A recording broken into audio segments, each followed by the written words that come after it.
Welcome to another episode of Polythink with Dr. Mosholadeji. This is your one-stop place for analysis of politics and happenings in the polity. Now today, we're going to be analyzing the Trump rally shooting in the United States. Former President Donald Trump, the Republican Party presidential aspirant, was shot and there was an attempt to take his life at his rally in Pennsylvania.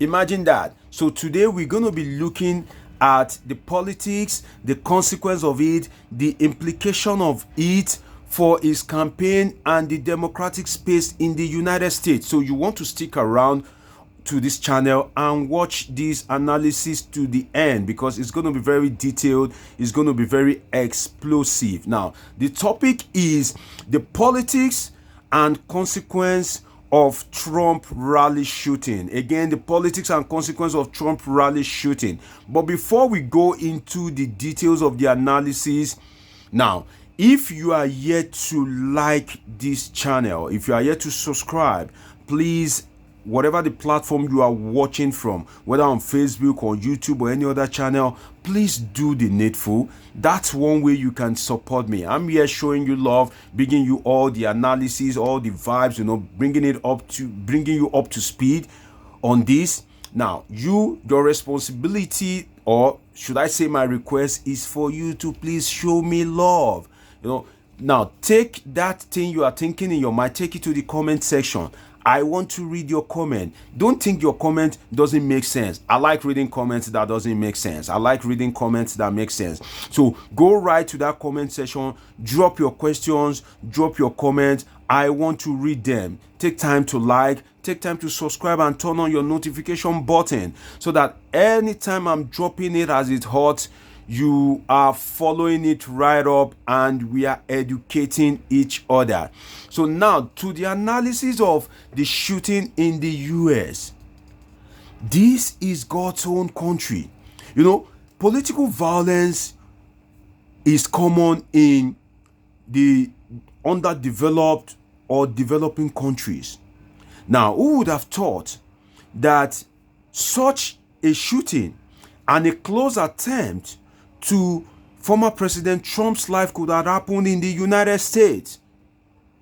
Well, when I got news of the shooting, what first came to my mind is, thank God, the shooter, identified by the Secret Service as Thomas Matthew Cooks, a 20-year-old man in Pennsylvania.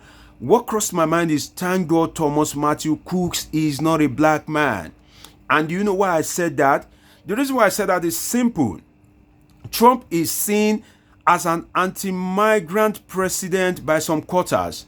During his first reign, before Biden sacked him from office, Trump took a lot of anti-migration policies, like the building of wall between the border between the United States and Mexico. Trump is largely seen as a president that wants America to be for Americans, white Americans to be precise. So Trump is largely seen as an anti-migration president.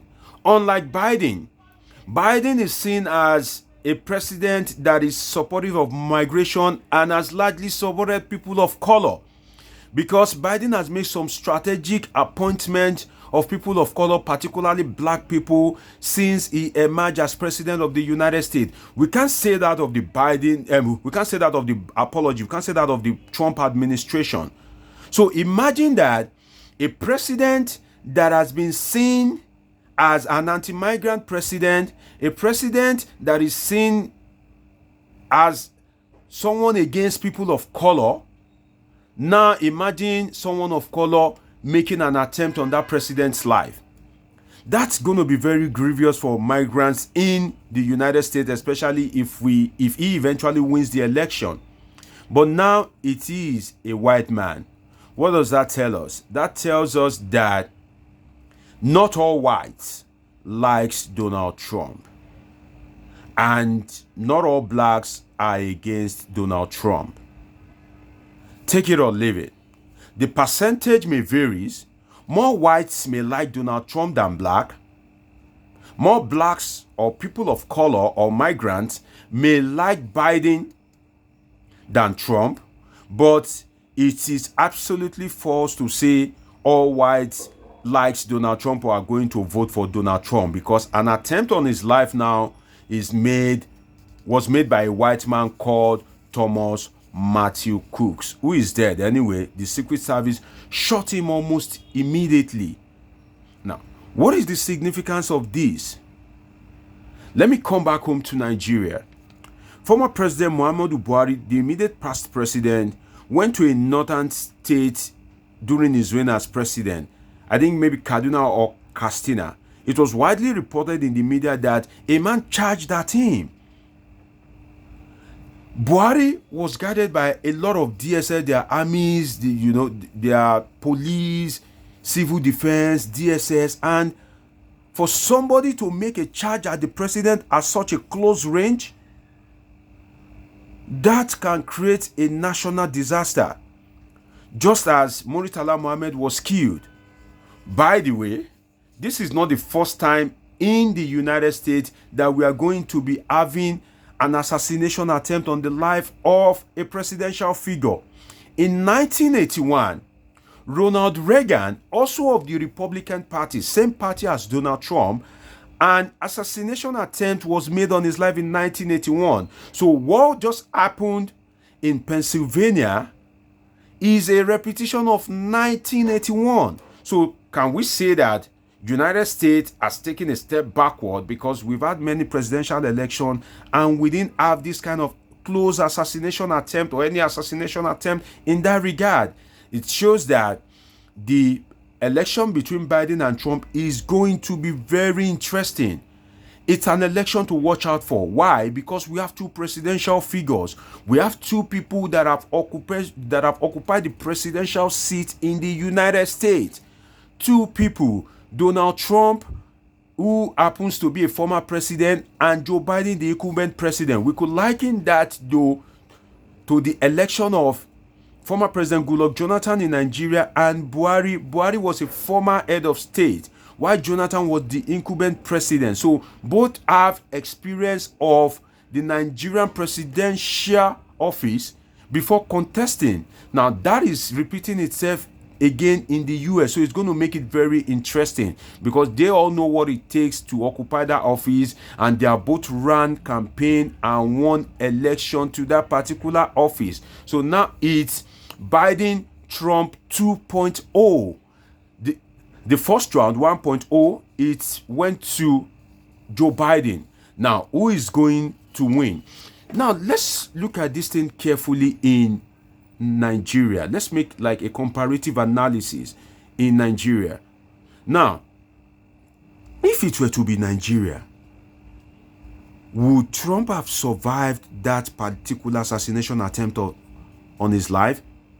This incident in Pennsylvania makes me question the Nigerian security agencies that hope when they are doing those rallies where there are mammoth crowds, are their snipers strategically located? Do they consider the location of those rallies? Is there any measure for crowd control? Is there any measure for emergency exit? I don't see that in Nigerian political campaigns, because the same road that the political figures are going to enter sometimes are always very blocked. So let's imagine that in 2027 there's an assassination attempt on President Tinubu's life. Would the DSS be able to rescue him safely in the midst of a mammoth crowd? Are snipers strategically located and intelligent enough to take down the assailant almost immediately, as it is in the United States? Do we have that in Nigeria? Or is Nigeria also going to go back to the era whereby Murtala Muhammad was assassinated? I pray we don't get to see that. But this is a lesson for Nigeria that the security agencies has to up their sleeves. Don't forget that the Nigerian political climate is more heated than that of the US anyway. It's more of a do or die affair. here in Nigeria and largely Africa. Let us always remember that. So it is a message for the DSS and the security agencies in Nigeria to make sure that during presidential or gubernatorial campaigns, even senatorial campaigns, the security is watertight. Because it took the intervention of the former Minister of Aviation, who was the incumbent minister, information, who was the incumbent Minister of Information at that time, Alhaji Lai Mohammed, to go to that northern state and make a video, because the media were already feasting on it, that President Muhammadu Buhari, as he then was losing his support base. So Lai Mohammed immediately assembled some, political figures and went to the state, gathered cameras, placed the guy before the cameras, and the guy said, oh, he is a very devoted, a very fanatic supporter of Buhari, so he was anxious to see him and he was willing to get a hug from him. That was why he charged at the president. Whether that is true or the narrative was formulated is not the issue. The issue is, if he happens to be an enemy, perhaps he would have just killed Buhari just like that. So what was the DSS looking? Because if what happened to Trump happened in Nigeria, the president would most likely be gone. That is just the truth. That's the kind of country we have. And now that rallies are becoming, very toxic, now that campaigns are becoming toxic and rallies are becoming insecure, if the trend goes on, what is the way out? Is the US going to adopt virtual campaigns? Don't forget that technology is not a problem in the US. Internet is not a problem. Just as we have remote jobs right now, whereby you can work from home, are we going to get to a point whereby in the United States, if this political violence continues, are we going to have virtual campaigns? Is US going to be the country that will make virtual campaign popular? Because imagine if Biden goes to a campaign ground and there was a shooting. Imagine if there's another shooting at Trump campaign ground. What will the security agencies in the United States do? Would they want to take the risk, or would they want to set maybe some technological devices as every entrance to the campaign ground? Will they shift the campaign away from open field to restrict access so that anybody just don't enter the field? And what about the time factor? If they are to be screening everybody that comes for the rally, wouldn't that take a hold of the time? Or would they adopt technology and say, if you are to come for the rally, you must have registered and you must come with the ticket that you printed, or the evidence from your phone, whereby maybe they're just going to scan a barcode? Is that what we are getting to right now in the United States? Thank God for technology. Does Africa, particularly Nigeria, have that technological advancement if there is consistent political violence at campaign rallies? So this is a message for Africa and Nigerians that, hey, your politics, your political climate is much tense than that of the United States. If this happens in the United States, that is a lesson for you and your security agencies to make sure that they go all out, because gunning down a popular candidate is definitely going to lead to violence. It's definitely going to lead to violence. If Trump had died, imagine the impact of that on US politics and democracy. That would have been a big blow dealt to the US democracy. Now, let us look at the implication of this. Thomas Matthew Cooks, the assailant, we can say, okay, is not a supporter of Trump. And if you are not a supporter of Trump, the next popular party is the Democratic Party of Joe Biden. So it can be safely asserted that if you're acting against Trump, then you are acting definitely for the gain of Biden. An action against Trump is Biden's gain. On the reverse, we can also assert that an action against Biden is Trump's gain.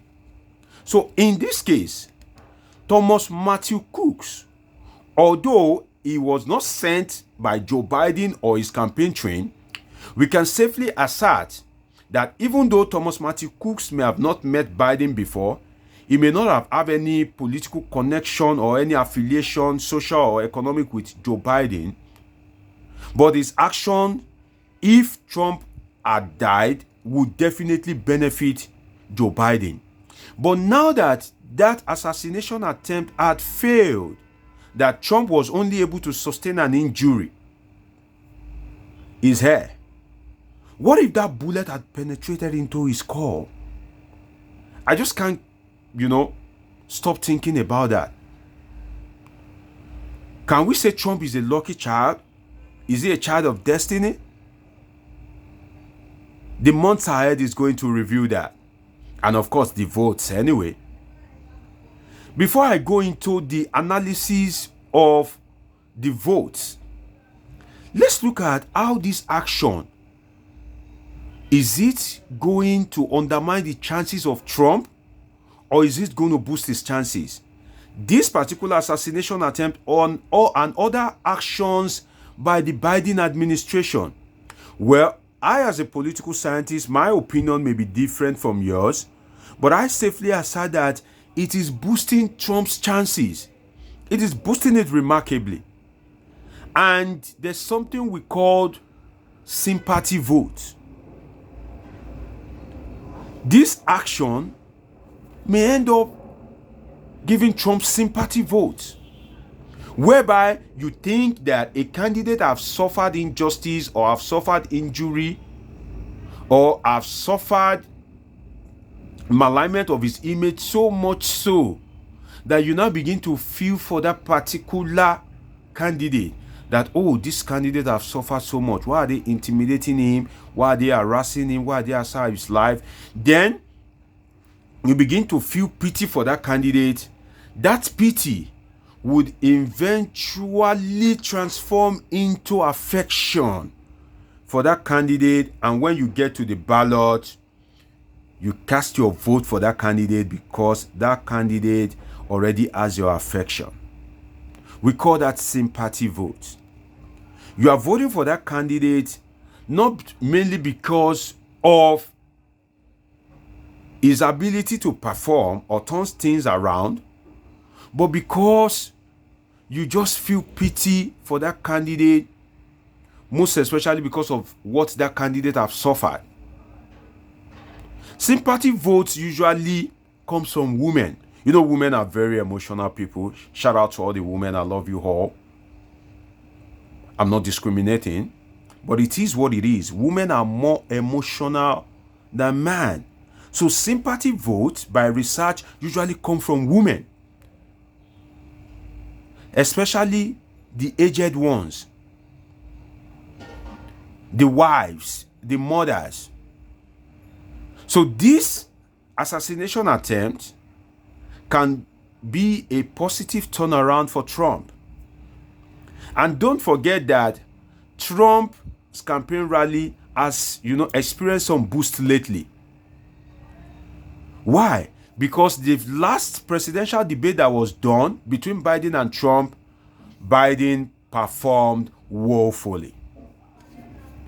I can say that authoritatively by my assessment as a political scientist, and also because I was opportune to watch that debate on YouTube. I watched it live. In fact, if I have all the powers that, okay, Omosholadeji is in position to determine who becomes the next president of the United States, and the only criteria that I'm to use to determine who that will be is that presidential debate. Go watch it. Instantly, if I'm to be a fair examiner, I'm going to declare Trump the president. I'm not a big fan of Trump. I'm not a big fan of Trump at all. But sincerely, if that debate is anything to go by, I think the Biden campaign did a poor job. It wasn't prepared. So, and he has this croaky voice. You could barely hear what he's saying. He doesn't have that sound control of himself. No strong point, no strong defense to the argument and occasional lies of Donald Trump during that campaign ground. Donald Trump beat him up flawlessly. That campaign, if it's anything to go by, if performance at debate if performance at debate is anything to go by, Trump is definitely going to be the president. But there's more to presidential election than debate. It has a lot to do with the outlook, how people see you. There are many indices that works during presidential election beyond debate. But the truth is, it has definitely boosted Trump's chances, because the voters who are of rational minds, or the voters that are in between, who we call the indecisive voters, would definitely want to give Trump a chance. Now, before I go into what else will boost the chances of Trump, for me not to lose my thought, now I'm still on the sympathy vote. What can get Trump sympathy vote? Don't forget that Donald Trump was also arraigned, and he is awaiting judgment, and he was found guilty. In some quarters in the United States, they think that Donald Trump is being under the influence of Biden witch hunt. Trump fanatics believe that he is being witch hunted by Joe Biden. Now, the thing is, if you want to arraign a man, a political figure, a presidential figure, you have to be very careful to be sure that it doesn't appear to the public as witch hunt. The Biden administration has not been able to perform excellently in that regard, because some people believe that Biden is just trying to reduce the political capital of Trump. So all these persistent issues just brightens Donald Trump's chances, because it's been thought that you are just trying to use those arraignments, even though there are strong issues that I think Trump truly needs to answer for. But then the PR, the public relation, and also the timing. For me, it's a no-no, because you are arraigning Trump close to the election period, the election year. You should have done that in your first year in office. I think Biden made a mistake in that regard, perhaps because Trump played a joker. At first, he didn't behave as somebody that will contest for the presidency, and his chances wasn't bright at that moment. So maybe the Biden campaign train, when giving so much focus on Trump and the games they can play to bring him down. But as Trump's campaign begins to gather momentum, as he begins to gain support, as he begins to tackle Biden, saying that Biden is the failed president, that he naturally doesn't want to contest the election, but when he sees that Biden's performance is to him an absolute failure, he decided that no, he can't just sit down, he needs to jump into the race. So that makes some United States citizens to think that the arraignment of Trump is an afterthought. That if he deserves to be arraigned, you should have arraigned him in your first year or second year in office.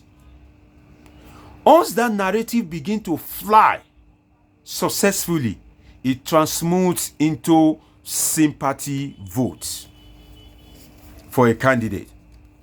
Because the public, especially the undecided voters, would think that it's just being witch-hunted, that you are just, finding something to nail him just because in a free and fair election, you can't stand head-to-head with him.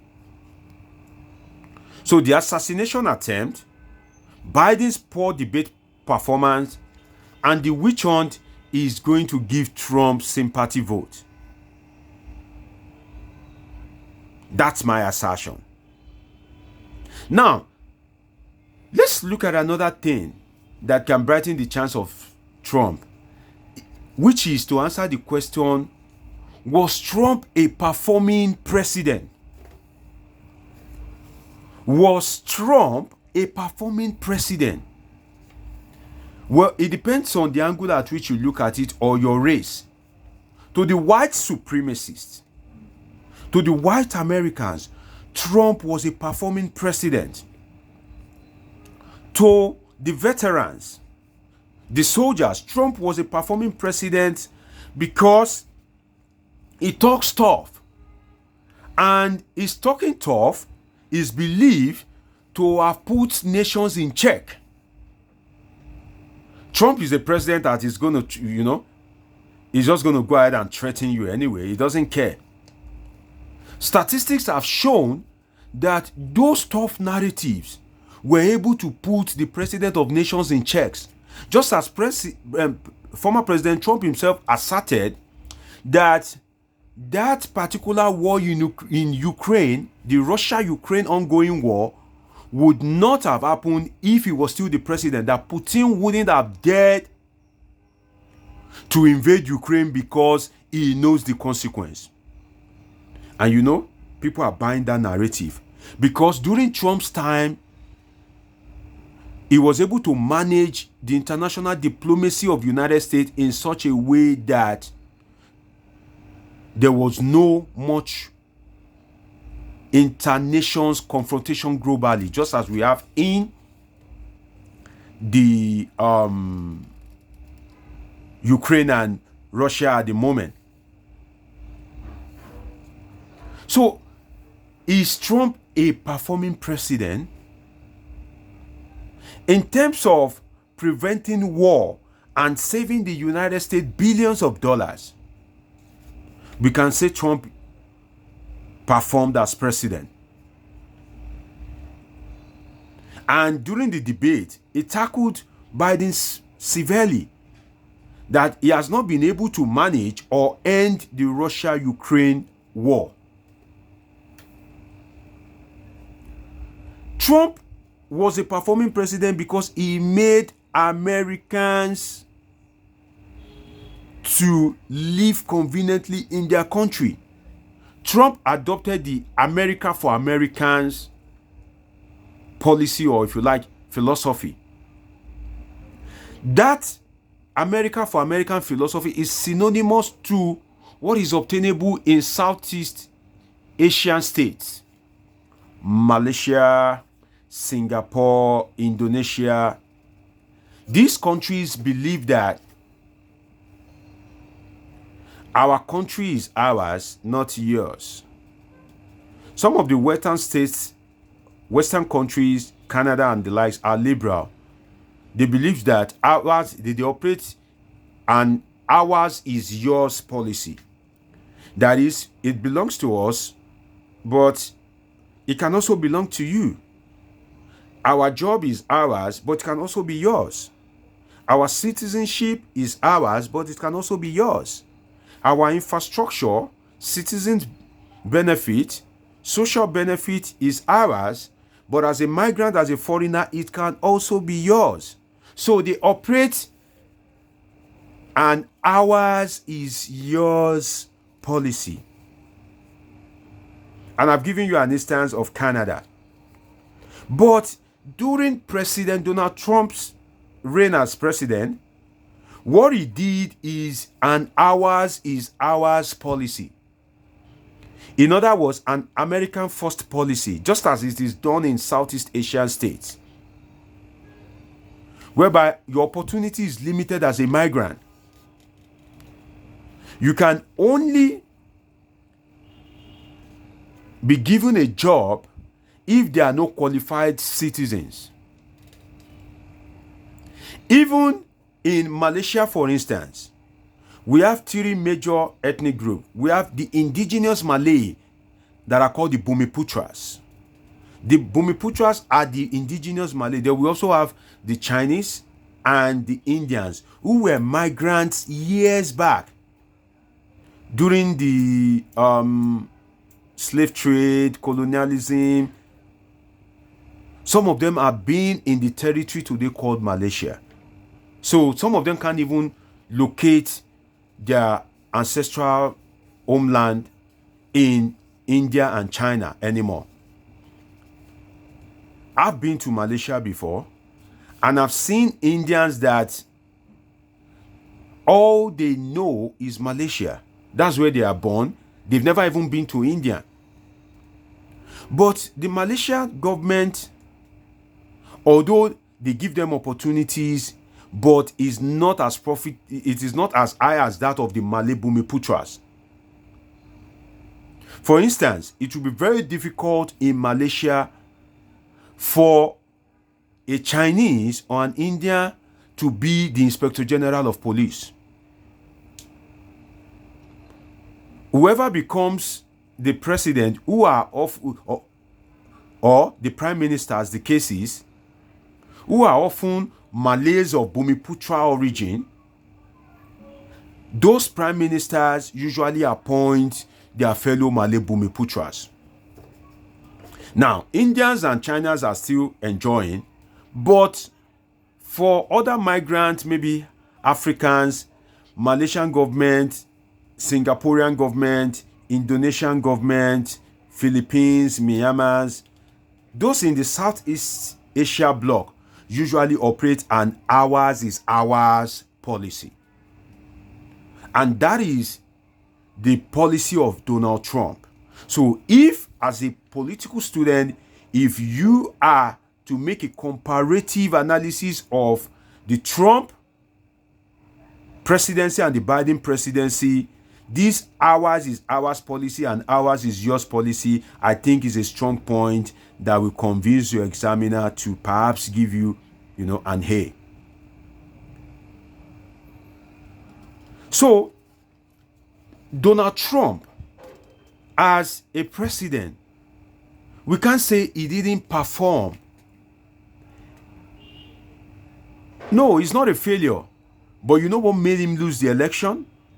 Do you know what made Donald Trump lose the election? To my mind, is the sudden emergence of COVID-19. COVID-19 came, and Trump wasn't able to undo the COVID-19 pandemic as expected.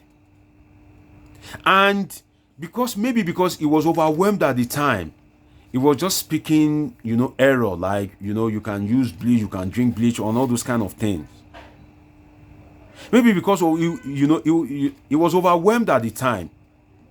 Don't forget that when people are aged in their 60s, 70s, if they are overwhelmed, they tend to kind of like act largely irrational. And I'll give you an example on the home front. During the presidential election of 2023, you can see a lot of errors on the part of the incumbent president of Nigeria, Bola Ahmed Tinubu, whereby he was saying, you give them agbado and all that. Don't forget his famous quote, Bala blue, blue, blue, blabba, A lot of oration, intellectual flaws in his articulation at that point in time. The same can be likened to how Trump reacted during the COVID-19 pandemic. And if I can now take it down to Maslow hierarchy of needs, you need to stay alive first. You need to be alive. So, he not able to handle the pandemic effectively, reduce his popularity, and unfortunately it was close to the election period. To my mind, that was what largely made Trump to lose the election. His composure, his articulation, his performance during that COVID-19 pandemic was below average. And people, because the United States citizens were unable to predict how long the pandemic will last. So to their mind, they were like, oh, we don't know how long this will last. So the best thing for us is for power to change hands. So they sacked Donald Trump during the election. If there was no pandemic, Donald Trump has these, mind games. He's an orator. He knows what to say, when to say it. I remember at that time when he was referring to Joe Biden as Sleepy Joe. During the campaign, Trump would say, don't mind him, Sleepy Joe. A word as simple as that, sleepy, is trying to say that, well, he doesn't have the energy.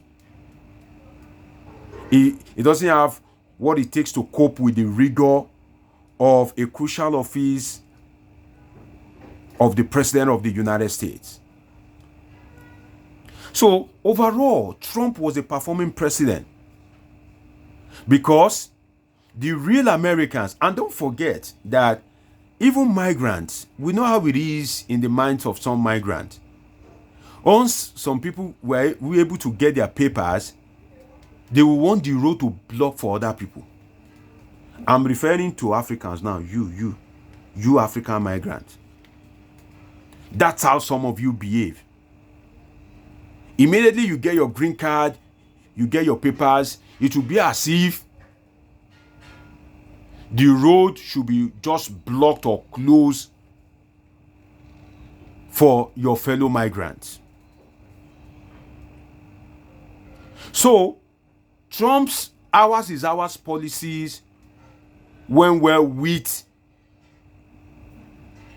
the white supremacists, the indigenous white Americans, and some of the migrants that have valid documents.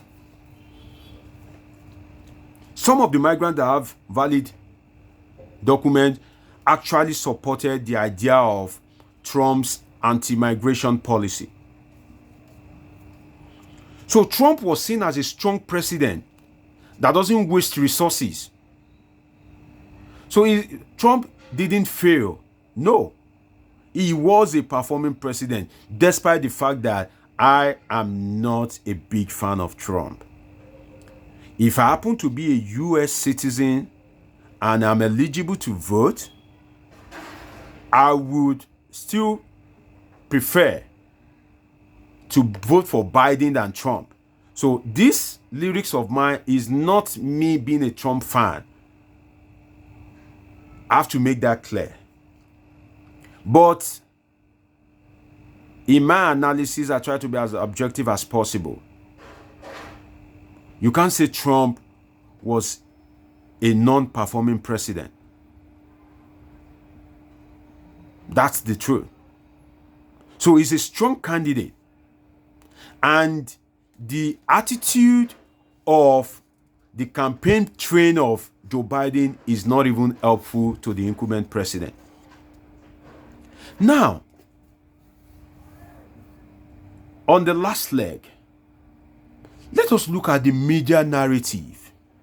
The media narrative of the assassination attempt on Donald Trump. And I want to give an example between the narrative in the US and that of Nigeria. The narrative in the United States and that of Nigeria. Now, if you look at it, in the US, the way CNN, which is apparently a pro-Biden institution, the way they are telling the narrative is different from Sky News, which happens to be a pro-Trump media organization. And the evidence are clear. Just as we have it in Nigeria that we can say, okay, TVC, owned by President Tinubu, is a pro-Tinubu media organization, although Joe Biden and Trump are not the owner of CNN and Sky News, respectively. But don't forget that during the 2023 presidential election, Arise News, for instance, were seen as an anti-APC, anti-Tinubu media organization. You know, in Nigeria, we believe that you must be for me. You must be supporting me. There's no objectivity in Nigerian political atmosphere. You are either for me or against me. So if you are not for me, if you are not supporting me, definitely you are against me. That's how it is in Nigeria. Nigerian politicians don't believe that you can do your job objectively.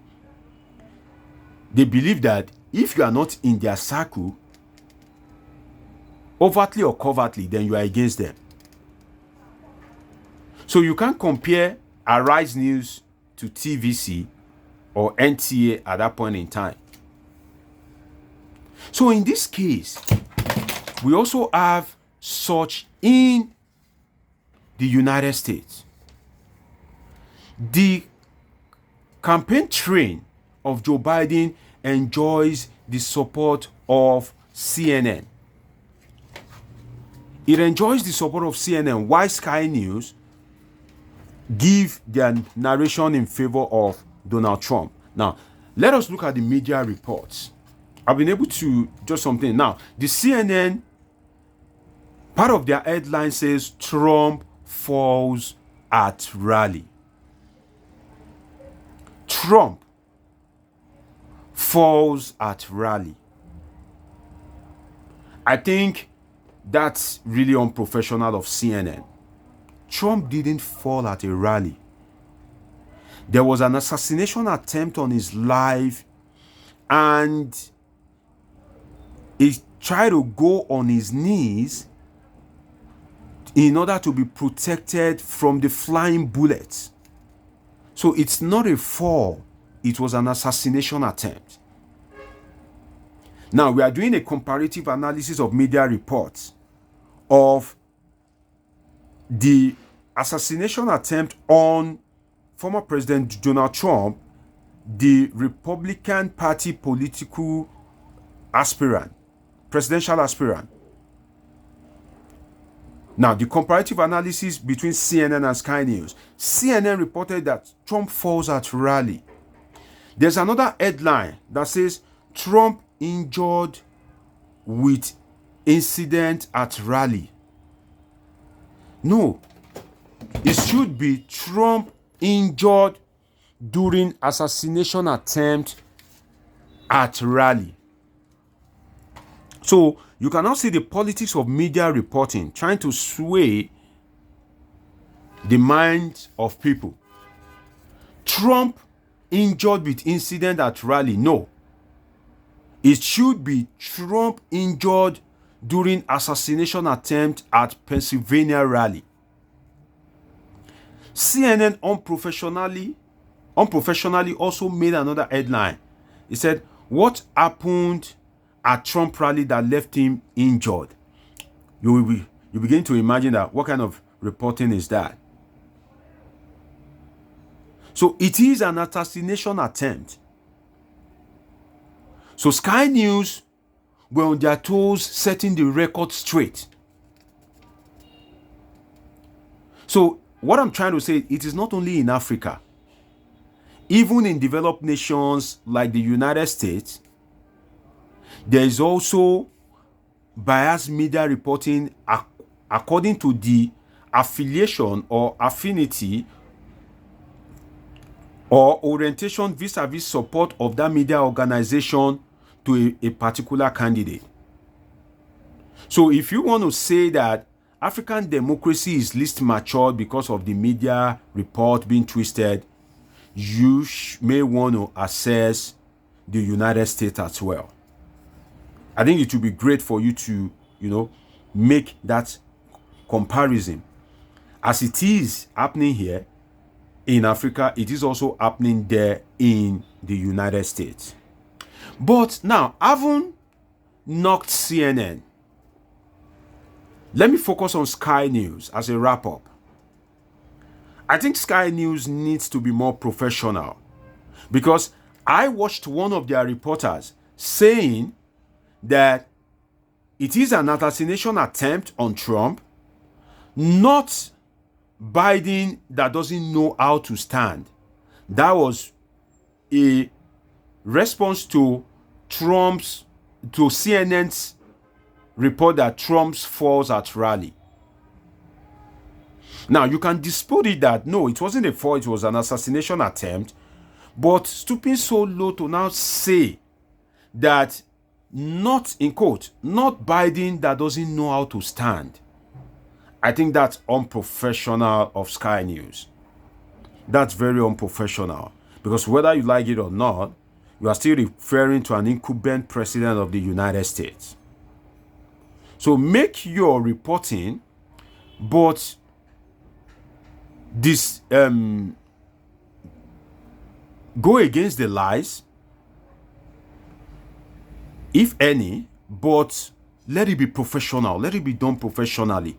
So you saying that not Biden that doesn't know how to stand, I believe is very unprofessional of Sky News, and that's way too far. Making such remarks of a president is unprofessional. And I think that should perhaps warrant some rebuke, some warning, or sanctions for Sky News.